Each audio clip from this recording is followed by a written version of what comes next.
All right, everyone. So as many of you guys know, proof of identity is required for achieving a wide range of the UN Sustainable Development Goals. Without identification, people effectively are invisible to the world.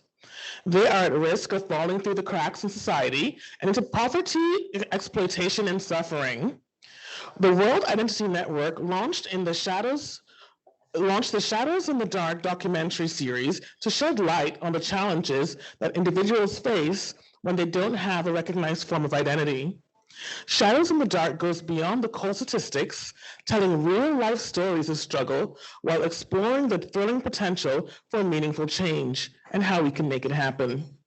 Please enjoy a quick preview of the documentary, Shadows in the Dark.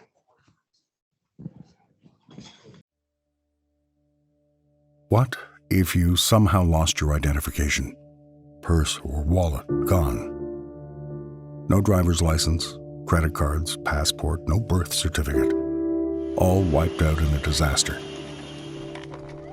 The lifelines we depend on can disappear. Please help us to be safe. You can lose access to your money. Without identification, you can't get food, or housing, or work. You could find yourself among the 1 billion people in the world unable to prove who they are. Invisible, unrecognized, and unwanted. They can disappear into the shadows, falling through the cracks of society, into poverty, exploitation, and oblivion. There is hope, though. And one woman, once invisible herself, is now on a quest to shed light on those who are still in the dark. Those who need proof of ID to be seen, to survive, and to be accepted. So there is an eviction this morning, 3:30 in the middle of the night, and we are here in the middle of Paris. Thousands of migrants in a makeshift camp in Paris are evicted by police and bulldozers. Most of them are undocumented migrants, with no ability to claim asylum, unrecognized refugees, and unprotected stateless people. Lack of identity papers is often an excuse by authorities to deny them access to even basic services, putting them at even greater risk. Mariana Dahan was born without a birth certificate in the Soviet Union. When her abusive father tried to marry her off, young Mariana's choice was to give in or flee into the shadows without an identity, facing the risk of falling prey to human traffickers. But when her mother secured a belated birth certificate, Mariana got her ID papers and was given a chance at a better life. Now, she works to expose the challenges people face without a recognized form of identity. It happens nearly everywhere, even in the United States.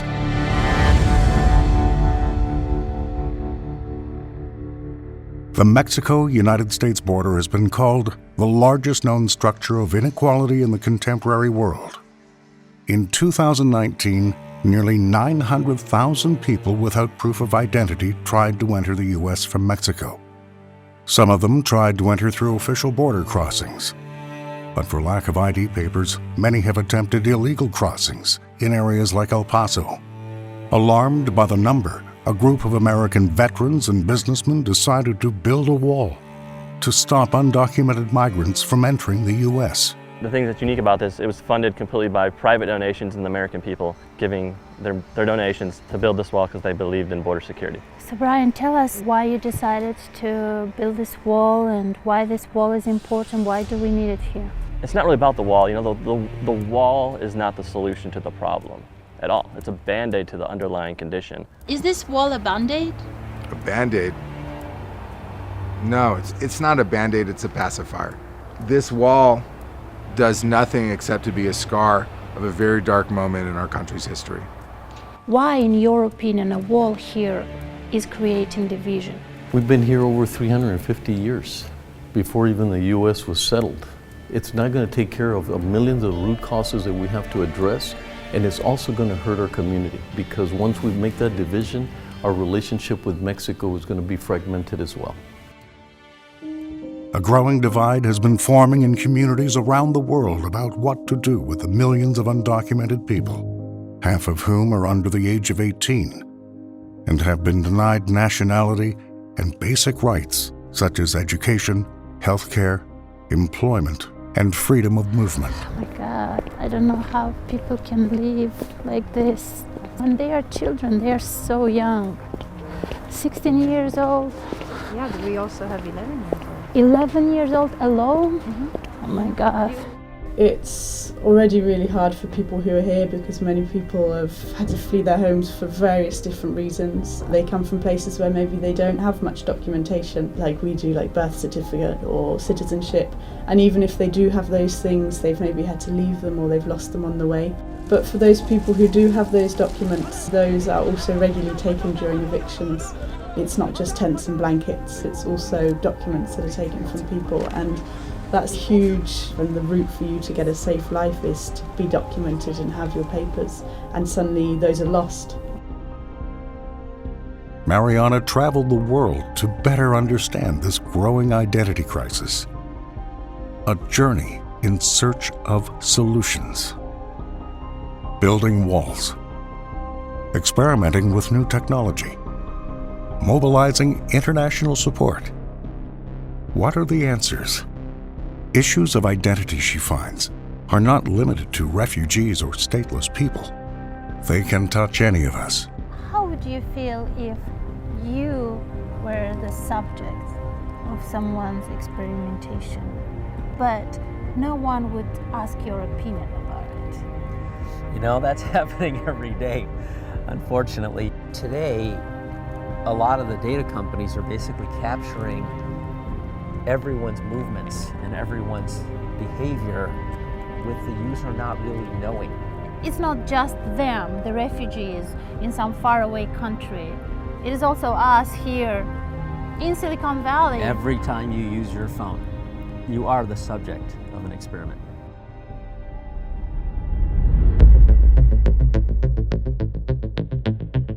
Leadership requires enlightened thinking.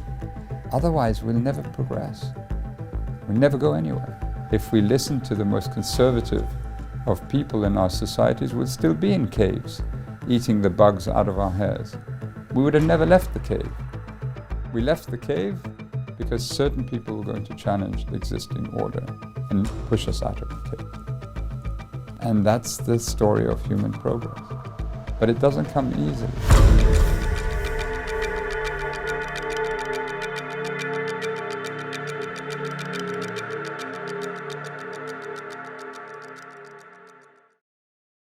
I just want to introduce myself very quickly. My name is Singh. I'm the Director of Communications and Policy at GBBC, and I'm very excited to invite Dr. Mariana Dahan to the stage from the World Identity Network. Welcome, Mariana. So if you enjoyed the little snippet that we saw today, I encourage you to go to shadowsinthedark.movie, and you could see this compelling documentary for yourself. I thoroughly enjoyed watching the preview that I saw as well. So I want to kick off, Mariana, with asking you first, what compelled you to get involved with Shadows in the Dark, you and World Identity Network, obviously, to launch this initiative and to launch this documentary? Well, there is no doubt that stories have a big power over us. It's an influence that they exert over us in the world. It's much better to see an image, to hear a story than to read a document, a report. Actually, after working 10 years at the World Bank and in all these large organizations, I realized that nobody or very few people actually read those PDF reports we were putting out with all the statistical data, with all this evidence out there. The 1 billion people living today without the proof of their existence were still invisible because actually we didn't see their faces, we didn't hear their stories. So today we decided that a documentary movie would probably be the best channel to convey a message to the world and to share with the world those stories.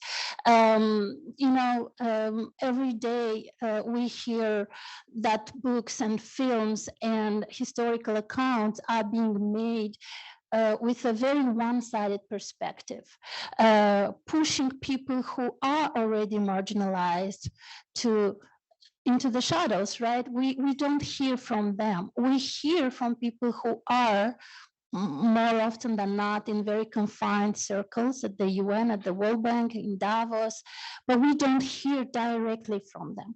We don't see their faces, we don't hear their voices. So the objective of this documentary was exactly that, was to bring them into the light and to have them speak. So we traveled around the world, we went to the refugee camps, even here in the United States, we went to see people who are undocumented in the US and live in the shadows on the margins of the society. And the objective was, just like I said, to continue the work that we started at the World Identity Network and previously that I have done at the World Bank with the Identification for Development ID for the Agenda, to raise awareness about the problems, the challenges that exist for people without a proof of identity, and even for those who have an identity, without a meaningful way of using it for more inclusivity, for a better participation in the modern society today. And I do want to clarify, since we are on the topic of the UN Sustainable Development Goals, this documentary addresses majority, if not all, of the SDGs, correct? Especially on a global scale? Well, yes. When I was still at the World Bank, we did a study that showed that almost every SDG goal needed some sort of proof of identity, some sort of identification to be able to be achieved. If we are talking about goal of, I don't know, better work. Well, how can you work without an identity, a work permit here in the United States? Voting, is the same thing. How can you participate in a democracy and build stronger, more just societies? How can you access social benefits if you don't have a proof of identity, and so on? So there is indeed a special goal that has been created, in fact, with participation from the World Bank when I was back there, and the United Nations, the goal 16.9, but also throughout the entire Sustainable Development Goals agenda, we see identification as a red thread. So while we're on the topic of proof of identity, and we are at GBBC's Blockchain Central UNGA, I have to ask, even though we talked about it and touched on it a little bit earlier, how can technology help support those communities who are affected by a lack of identity? How can technology play a role there? Well, first of all, I want to express my gratitude to GBBC. I've been with this organization since the early days as a very enthusiastic supporter and ambassador, and I've always believed in the power of technology for good. And since the emergence of this decentralized technology, the blockchain technology specifically, I've been curious to see how can we leverage this opportunity to provide better identification systems to people. What I realized, and that came basically a decade after launching the ID4D program at the World Bank, is that we can learn a lot from the implementation of some of these technological breakthroughs on the ground, specifically in the least developed countries or countries that threw away all the legacy systems and implemented radical innovations, and went all the way with, digital identification, for instance. I think this is such a new technology that we need to be careful on how we're using it. Technology, as you know, is neutral in its value, but it can be used as a double-edged sword. It all depends depends on the intentions that people put behind it, right? And unfortunately, and we show that in the documentary, there have been governments where rule of law is very weak, where democracy is not there yet, who have been using technology and blockchain for evil, not for good. Identification today is great if you want to uniquely identify a person who was before that invisible, unrecognized, but it also enables a nefarious government to track this person, to surveil its citizens. And that happened in countries where maybe we saw it coming, but we never believed this worst nightmare will actually come true. Like, for example, in Afghanistan, with Taliban seizing power and basically tracking everyone. This has been enabled by technology and by a digital identification system that has been put in place. Similarly, we show that in the movie. Today in Ukraine, a lot of these things are made possible by technology. So what for us, the international community, the global community is a top priority, is to ensure that when we launch an innovation out there, radical technology, we are aware of this and we put in place as many firewalls, if I can use that, or at least we raise awareness about the pitfalls and what can go wrong. We should not just embrace technology because it's the newest and the flashiest, but also we should not shy away from something that can really be used for improving people's lives.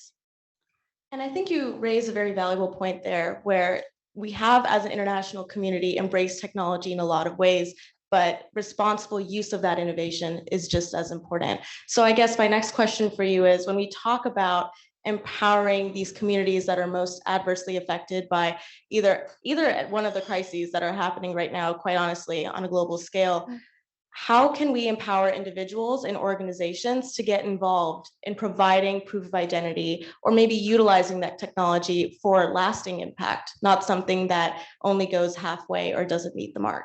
Yeah, that's a great question. Look, there are many pilots out there, and certainly people here, this audience, but also people who are watching this live stream, have heard about many pilots or projects that will save the world, and specifically, in the space of digital identity, will solve humanity's greatest challenges, which kind of stem from lack of identity, like human trafficking, child trafficking, or migrants disappearing into the shadows, and so on, disappearing into modern slavery, abuse, and exploitation. But how many of these pilots have actually yielded impact on a greater scale than just a small, let's say, refugee camp or a small town, and even a small country? What we need to think as a global community is about a long-lasting impact of this technology and of all these projects, and we need to work together. That's the key. What I saw throughout these years is that there is a little bit of a top-down approach, where we have these big international organizations who have this incredible convening power and probably the most brilliant minds working there. But I noticed there is a disconnect between them and people working on the ground, or actually being impacted by those systems that are being deployed. There is a very thin communication and connection with human rights organizations, with civil society, who are reporting every day the pitfalls of these large-scale implementations. And there are protests. Let's take India, for instance, right, with the largest ID scheme being developed by the government of India. And it's a great success if we look at the numbers. But if we look at the cases cases of people being thrown out entirely of their system, people dying because they couldn't access, the food vouchers or, social benefits they were entitled to. I mean, what do we do with these cases? I mean, yes, it's statistically insignificant if we talk statistics per se, but it's still millions of people because we are talking over a scale of, over 1 billion people. So I think there are better ways of dealing with this. And first, it starts with acknowledging that there are issues on the ground and there are lessons to be learned. Second, it comes down to respecting those organizations, even if they are smaller in scale and smaller in importance, respecting them and working together with them, because we can learn from them as much as, we can learn from an organization that is here, in New York, United Nations, who doesn't know about United Nations, but maybe, just maybe, a small think tank or a small civil society, civil activist group can inform this global community on something critical to the evolution of this entire ecosystem.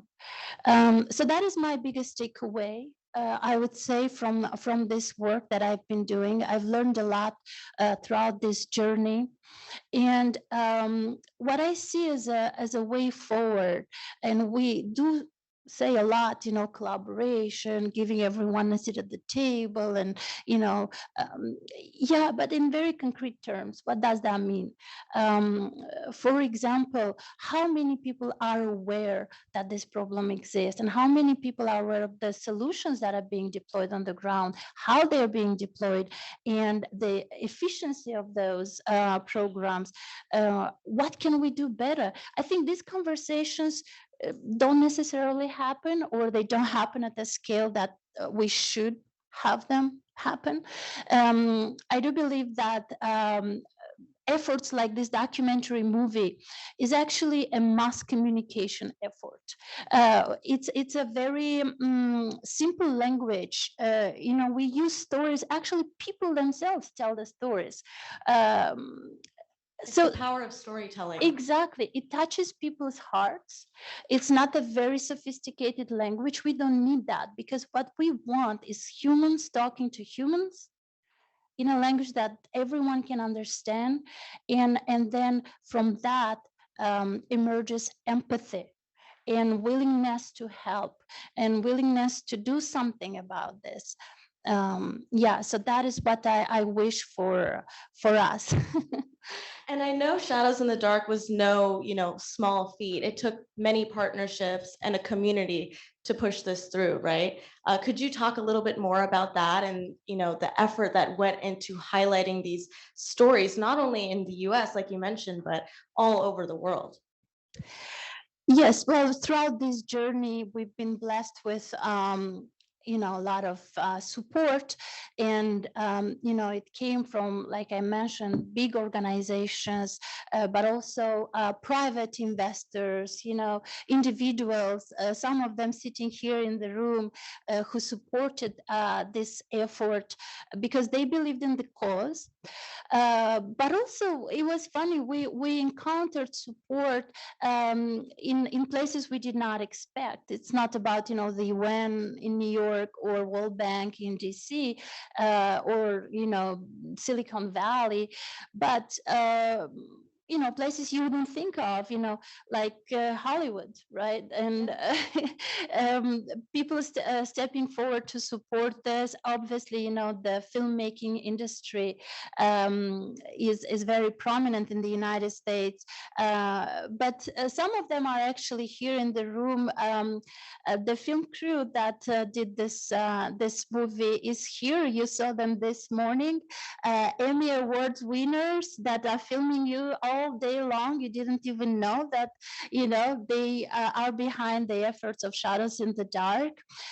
So I'm talking about Brad Kremer, the co-director of the movie, Jim Stone and Roxy Stone, and they are American citizens who care about this, and they've traveled with me, to countries I'm sure they'd never heard of before. Or at least, I mean, their geography is good, but at least they never thought they would put foot into that country and refugee camps, etc. So yeah, I'm very grateful for your support and your work, and I would like to invite If you could join us on stage for a minute, yeah, Brad Kramer. A few minutes.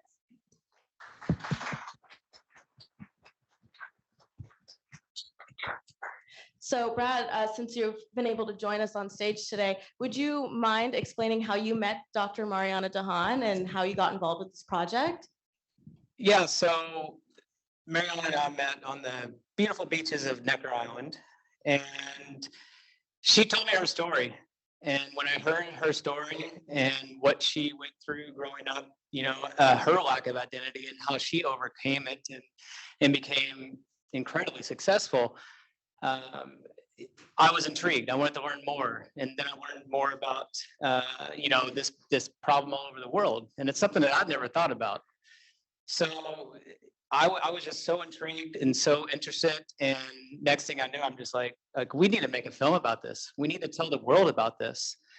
And with Mariana's passion and her knowledge of it and her background in it, it was like right there in front of us. And so I was like, we have to do this. We can't pass this up. This needs to be told. And as one of the few people in this room who are not involved with Tech for Impact or is not involved with digital identity, how did you feel getting involved in a project like this? Was it more social impact than you expected? Was it more technical than you expected? How was that experience? Well, balancing the human element and the technical element is definitely a challenge. And the more and more I've worked with GBBC, the more I've worked with Mariana, the more I see that is an issue across the board. Right. But it definitely is in the film as well. It's like, how do we tell this story so it hits you from an emotional standpoint, so you can get it, you understand it, you feel it, But at the same time, it's like, what is the answer, And how can we use technology? How can we use blockchain to help fix this problem? And I think you can do that by driving a little bit based off of human connection, right? That's what you spoke about earlier, Mariana, and the power that technology has to connect us. But sometimes in all this innovation, it tends to drive us apart a little bit. So it's writing that balance. I guess, did you want to say something? Sorry. Yeah, I was very impressed by the interest and empathy that I received from you, of course, but then also your team, Jim and Rox, and then all the other people in the crew we met here in the United States. It's not just about them. People in the refugee camps, migrants, undocumented refugees, etc. I think this is a human story. It connects with everyone, especially now in the light of all this climate change, catastrophes, wars that pop up, God knows why. And what do? You can be affected just like anyone else. It's not written, somewhere that is just them and not you here in the United States. So I think you guys got that immediately and decided that you should be involved, even if it looks far away. You never know when this problem can become one of yours too. Well, it definitely brought it home. I mean, being in the jungle, in the refugee camps in Kauai, I mean, that's as far away from my life as it could possibly be. Seeing these kids, from Eritrea and other places, on their own on the streets, and breaking bread with them. It was, heartbreaking. But at the same time, the more I learned about it, the more I learned that this could happen to anybody. Even though I didn't grow up thinking it was something that could affect me, it really can, and so this is a worldwide problem. This is for everybody. This isn't just one segment of the world. Yeah. Definitely. And I do want to note that Shadows in the Dark, obviously, everyone, another plug, shadowsinthedark.movie. Please do, when you get a minute today, check it out. And I do know that we have to wrap up, but one last question. Now that you have released this documentary, what's next? Do you have any plans on the horizon that you'd like to share with us today?